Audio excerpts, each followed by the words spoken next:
Boa noite, professor Stunkel. Eu poderia falar um pouco sobre os efeitos de brain drain e brain gain entre os países?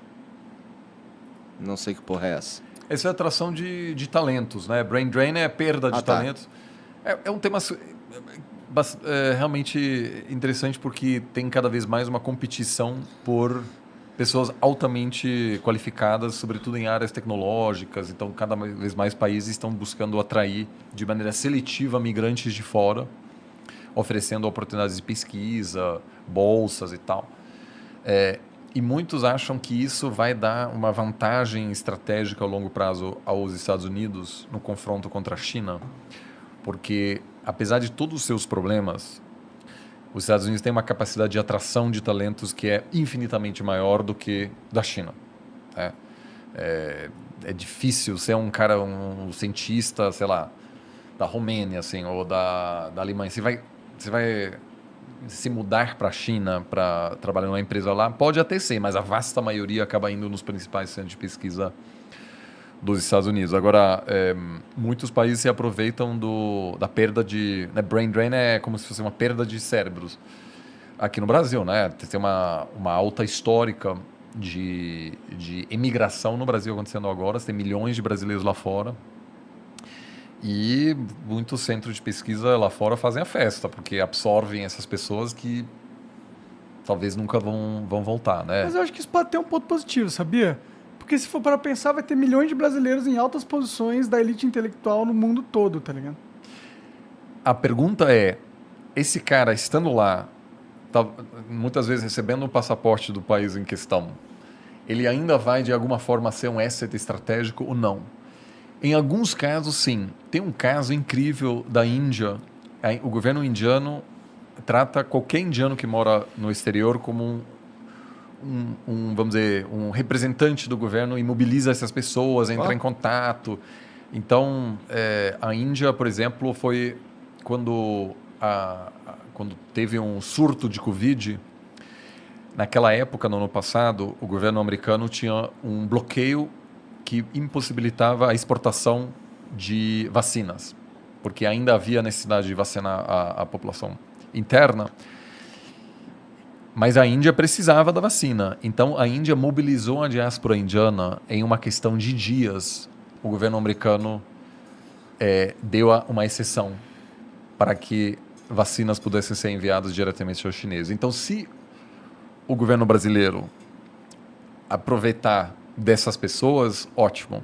Até agora não tem né? acontecido muito, em parte porque isso é até interessante. Eu tenho um doutorando meu que está escrevendo a tese dele sobre a diáspora brasileira e a estratégia do governo brasileiro em lidar com essa diáspora.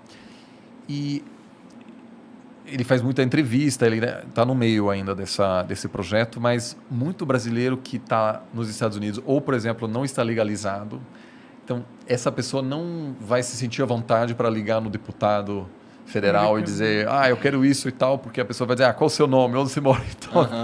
Ou, muitas vezes, essa pessoa não quer se envolver politicamente, não quer dizer, eu sou...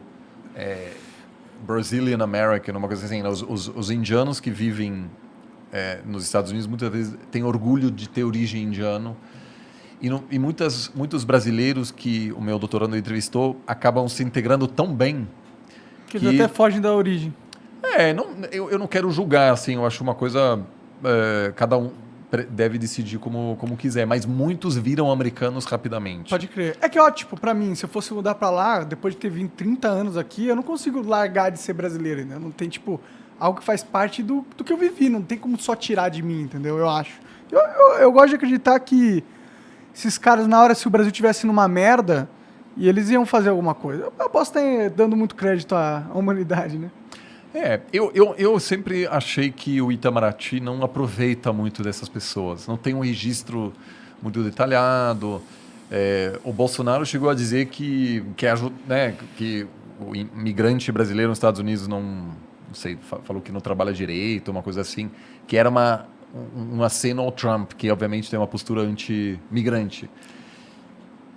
Quem faz isso muito bem são os mexicanos, os colombianos, os indianos que tem toda uma política articulada de gestão da diáspora.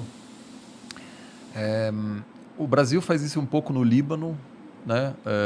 Onde às vezes políticos vão lá falar com a diáspora Michel brasileira. Temer fazia uns negócios assim. Isso, tem bastante deputado indo para lá. Eu acho que tem potencial, sobretudo porque com a crise atual, que não vai acabar tão logo, o número de brasileiros lá fora vai aumentar muito, muito. E se o país conseguir aproveitar para que os filhos desses migrantes continuem, de alguma forma, estando à disposição para defender, vamos dizer, o interesse... Nossos interesses, né? Isso claramente seria os filhos novo complicado. Porque você estava falando por exemplo, por que ainda se mantém um embargo em Cuba? Você falou que tem uma influência de famílias cubanas lá nos Estados Unidos e tudo mais. Então, assim, dá para ter influência de fato, né? Se você tiver... Tá, claro. Sobretudo porque é um país organizado dessa forma, porque...